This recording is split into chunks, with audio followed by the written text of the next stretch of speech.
création de l'Organisation des Nations Unies.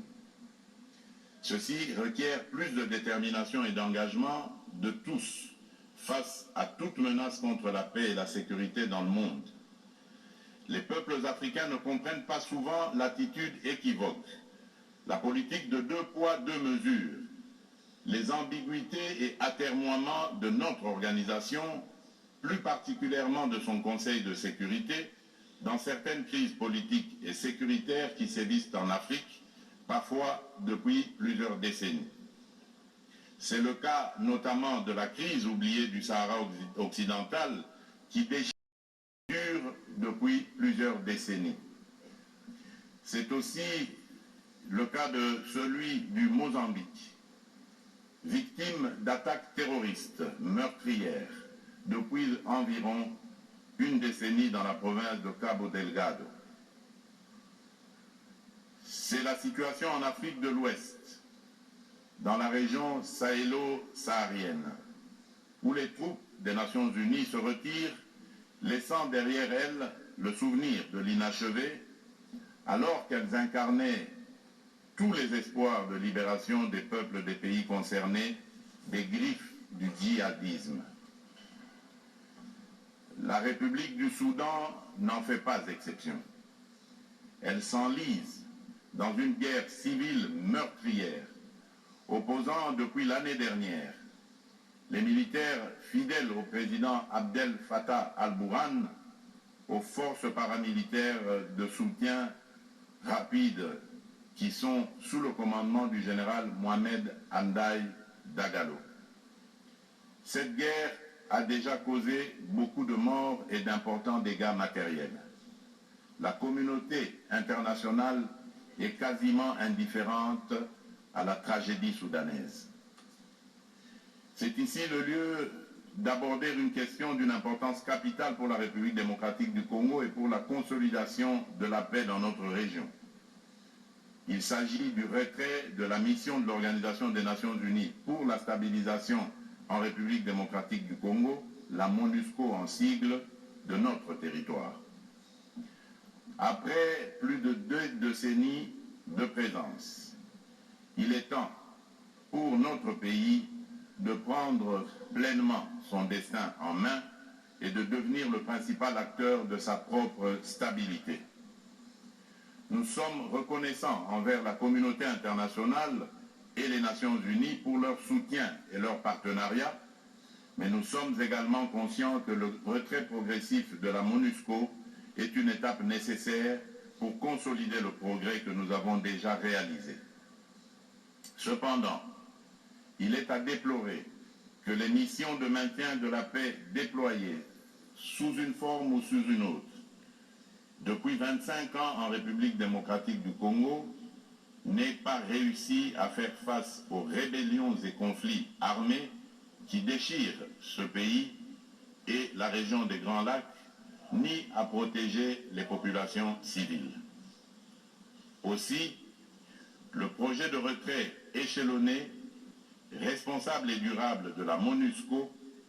annoncé depuis 2018 et dont le plan de transition a été adopté en 2021, devient-il anachronique au regard de l'évolution des contingences politiques, sécuritaires et sociales actuelles. Il est donc illusoire et contre-productif de continuer à s'accrocher au maintien de la MONUSCO pour restaurer la paix en République démocratique du Congo et stabiliser celle-ci. Par ailleurs, l'accélération du retrait de la MONUSCO devient une nécessité impérieuse pour apaiser les tensions entre cette dernière et nos concitoyens. Il est temps pour mon pays d'explorer de nouveaux mécanismes de collaboration stratégique avec les Nations Unies, davantage en phase avec nos réalités actuelles. C'est pourquoi, en ma qualité de garant constitutionnel de l'intégrité territoriale, de la souveraineté et de l'indépendance de mon pays, de la bonne tenue de notre nation ainsi que du bien-être de mes concitoyens, j'ai instruit le gouvernement de la République d'entamer des discussions avec les autorités onusiennes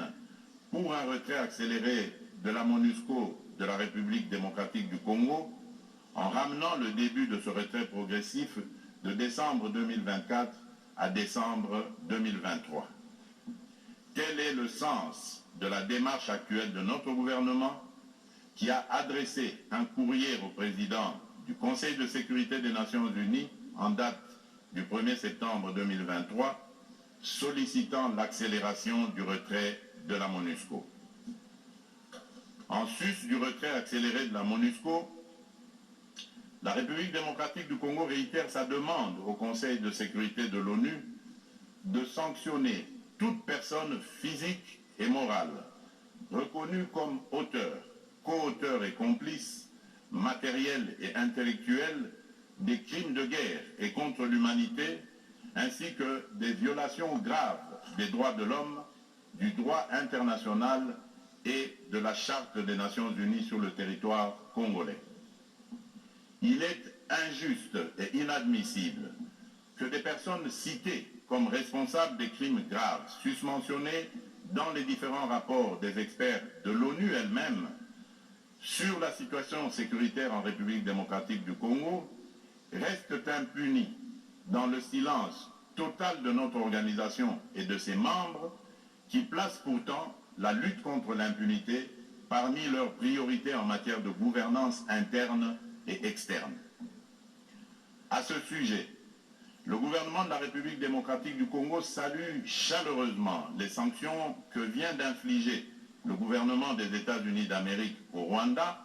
pour son soutien au groupe terroriste du M23 et à un de ses hauts responsables impliqués dans les aventures criminelles au Congo. Pour rappel, ce groupe terroriste supplétif du Rwanda ne respecte aucun des engagements conclus par les chefs d'État de la région dans les cadres des processus de Luanda et de Nairobi. En effet, non seulement ils n'ont pas quitté les positions conquises, mais ils continuent à massacrer nos populations civiles et refusent le pré-cantonnement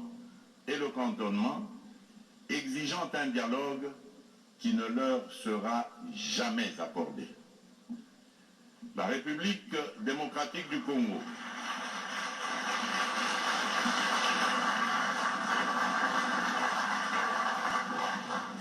La République démocratique du Congo espère que les autres États suivront ce bon exemple montré par les États-Unis d'Amérique de soutien à la lutte commune contre l'impunité et au triomphe des idéaux de justice et de solidarité entre les peuples. Le gouvernement congolais attend de la prochaine réunion du Conseil de sécurité qu'il accorde une attention toute particulière à sa requête et qu'il soit constructif dans la gestion du processus délicat et laborieux de paix dans notre pays. Monsieur le Président, un autre défi qui préoccupe au plus haut point toutes les nations du monde est celui du réchauffement de notre planète. Point n'est encore besoin de rappeler que l'augmentation de la température depuis quelques décennies affecte la vie de toute l'humanité et nous préoccupe tous.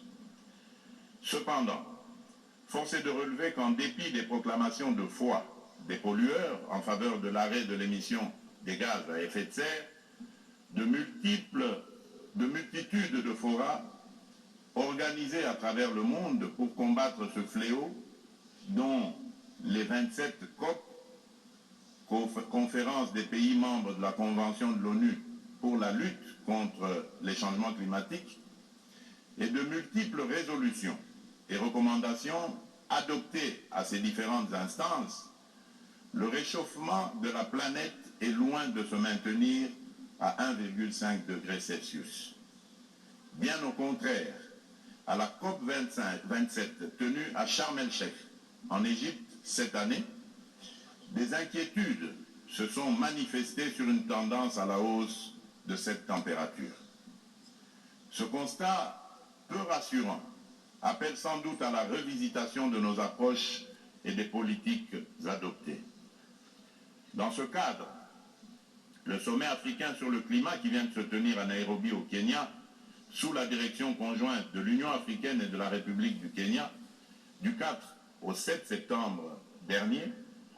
a été une initiative salutaire et très opportune qui traduit la détermination de l'Afrique à participer activement au traitement de cette question vitale et de compter désormais comme un poids lourd incontournable dans la solution du réchauffement planétaire et de l'économie du futur plus verte et responsable. Les Africains sont sortis du sommet avec un cahier de charges commun, contenu dans la déclaration de Nairobi et axé notamment sur la réforme de l'architecture du système financier international pour plus d'équité, la restructuration et l'allègement des dettes de leur pays, la transformation locale de leurs produits et la mise en place d'un régime de taxation de carbone incluant une taxe sur le commerce des combustibles fossiles, ainsi que sur le transport maritime et aérien. Ils ont rappelé également aux riches pollueurs un engagement pris en 2009, mais non encore honoré jusqu'à ce jour, de fournir 100 milliards de dollars américains en financement climatique. La République démocratique du Congo demande aux Nations Unies et à l'ensemble de la communauté internationale de prêter une attention particulière aux revendications légitimes de l'Afrique. Dans ce cadre, mon pays appelle à la création d'un marché carbone équitable et des prises incitatives tout en renforçant l'efficacité des financements climatiques. Il espère une opérationnalisation rapide de l'article 6 de l'accord de Paris et soutient l'idée des partenariats mutuellement bénéfiques entre l'État et les secteurs publics. C'est dans la même logique que la République démocratique du Congo réitère sa disponibilité de coopérer avec tout partenaire, public ou privé, pour mettre en valeur ces minerais stratégiques en vue de la transition écologique et a pris des engagements courageux, notamment ceux de consacrer 30% de la superficie de son territoire national à la préservation de la biodiversité et de déposer une contribution prévue déterminée comportant des mesures d'atténuation axées sur 4 secteurs prioritaires: l'agriculture, les forêts, l'énergie et les transferts de technologies, ainsi que des mesures d'adaptation. Monsieur le Président, le multilatéralisme et le respect d'un système mondial fondé sur des règles ont soutenu la paix, la sécurité, la santé et la prospérité dans de vastes parties du monde depuis 78 ans. Les Nations Unies incarnent ces principes et restent un acteur indispensable pour faire face aux menaces existentielles contemporaines, qu'il s'agisse de la crise alimentaire actuelle, du changement climatique, du terrorisme, ainsi que des pandémies et de la prolifération nucléaire. Aucune de ces menaces mondiales critiques ne peut être résolue par des nations agissant seules, aussi puissantes soient-elles. Tout cela exige une coopération multilatérale. Pour conserver la confiance de la communauté internationale, l'Organisation des Nations Unies doit montrer qu'elle est capable de s'adapter au temps présent et de relever avec efficacité et responsabilité les défis d'aujourd'hui. Aussi, pour donner un nouveau départ au multilatéralisme, la réforme de la Charte des Nations Unies sur les points clés, Conseil de sécurité, veto, chapitre 7, recours à la force, est-elle indispensable, mais ne serait pas suffisante. Les chantiers ne manquent pas. La coordination et la coopération entre les différentes institutions et agences des Nations Unies sont imparfaites.